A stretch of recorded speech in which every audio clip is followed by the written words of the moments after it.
com os nossos próprios lábios que nós aceitamos o Senhor Jesus como nosso único e suficiente Salvador. Então eu vou falar, você vai repetir comigo e depois eu vou fazer a oração ligando você ao corpo de Cristo. Amém? Eu, Cauê, como meu único e suficiente Salvador. Senhor Jesus, escreve meu nome no livro da vida. E quando o Senhor voltar, me leva para o céu, junto contigo.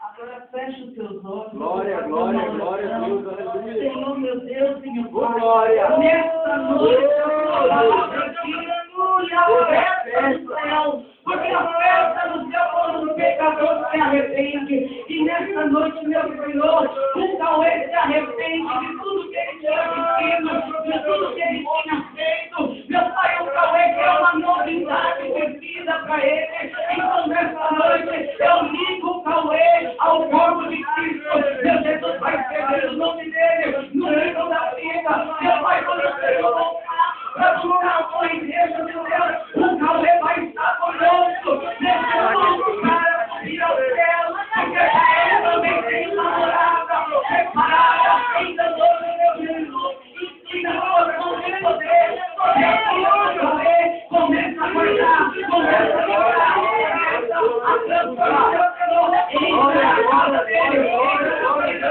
entra na vida, porque aqui toda Deus, a vida do Cauê nunca vai será melhor, porque o Senhor vai preparar para ele, e tudo que ele dependia, ele vai jogar para trás, porque a partir de hoje eu declaro que o Cauê depende do Senhor Jesus.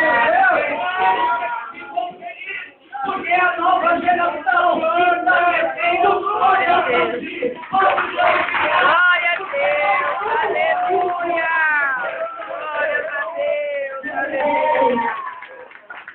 aleluia, aleluia, aleluia, glória a Deus, glória a Deus,